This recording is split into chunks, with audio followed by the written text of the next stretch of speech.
18 h très précisément et vous êtes sur Grand Lille TV. Nous sommes en direct pour faire le point sur l'actualité de la métropole lilloise en ce jeudi 28 février. À suivre dans ce flash, la découverte d'un groupe originaire du Nord-Pas-de-Calais. Mais pour l'heure, l'actualité.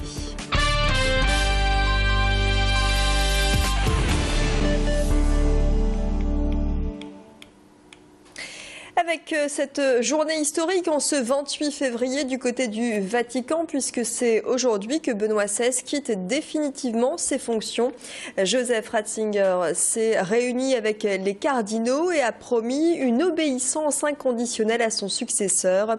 Ce soir à 19 h, une messe sera célébrée en l'honneur du pape démissionnaire en la cathédrale Notre-Dame de la Treille en présence de Monseigneur Ulrich, archevêque de Lille. On se retrouvera d'ailleurs en direct dans quelques minutes avec Monseigneur Ulrich pour nous en dire plus sur cette journée historique. Un accident de la circulation impliquant plusieurs voitures, une moto, un autobus et un camion-citerne avec de nombreux blessés. C'est le scénario catastrophe qui s'est déroulé du côté de Moucron aujourd'hui. Il s'agissait là d'un exercice grandeur nature auquel se sont prêtés différents services de secours français et belges. La police, le SAMU, les pompiers, tous se sont mobilisés. Une coopération franco-belge car il s'agit de mettre en pratique les procédures du partenariat apport, un plan transfrontalier.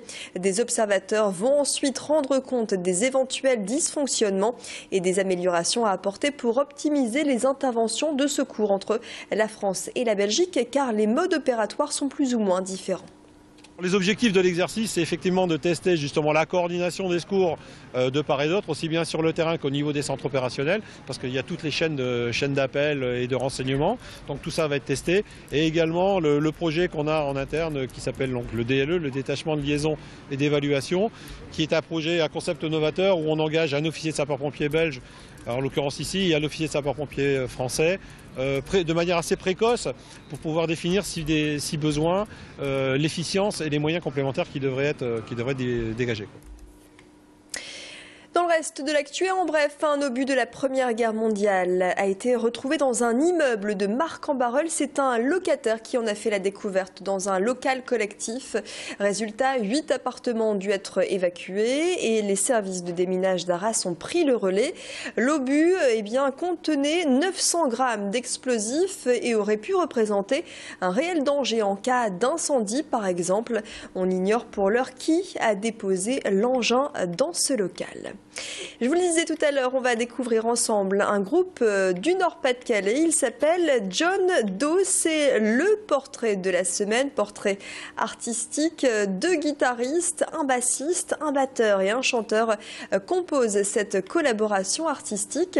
Les membres de John Doe s'inspirent du rock des années 60-70 dans la lignée de David Bowie pour créer des titres déstructurés, ambiance psychédélique avec ce sujet signé Adélaïde Bollard.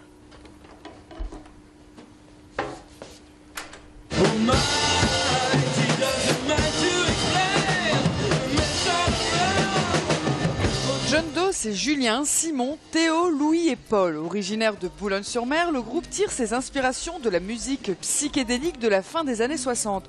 John Doe, c'est le monsieur tout le monde américain. Mais faire comme tout le monde n'est pas vraiment le credo du groupe. On est très fan de tout ce qui est pédale d'effet.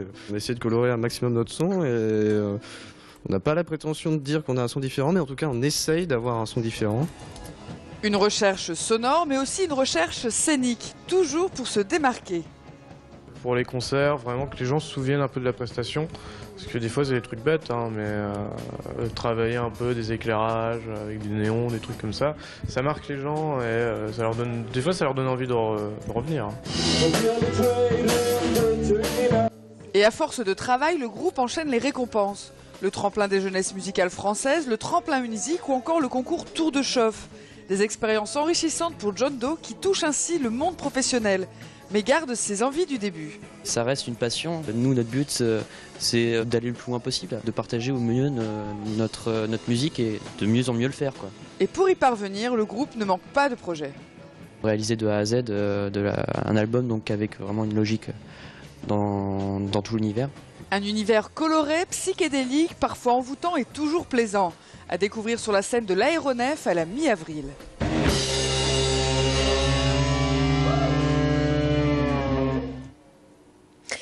Ce jeu vidéo à présent 100% made in Nord-Pas-de-Calais, c'est la ville de Roubaix qui lance son jeu vidéo en ligne. Il s'appelle I Love Roubaix Game.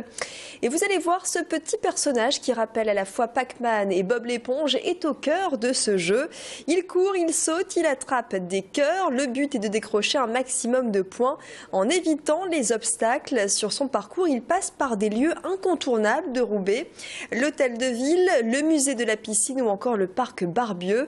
Deuxième ville la plus jeune de France, Roubaix espère ainsi confirmer son positionnement précurseur sur le plan numérique. Je vous propose d'écouter le maire de Roubaix au micro d'Olivier Milleville. Aujourd'hui, sur Roubaix, oui, c'est quelque chose de très fort. On est aussi une ville qui fait sa mue à travers l'image, on a des entreprises qui aujourd'hui ou des bureaux d'études ou bien des petites entreprises qui s'investissent beaucoup là-dessus. Et c'est aussi une chance donnée à Cassiope qui nous a monté ce jeu, eh bien, de valoriser son savoir-faire. Et moi, je suis très heureux de savoir que ce jeu sera accessible pour tout Roubaisien ou tout habitant qu'il habite New York, Londres ou l'Australie.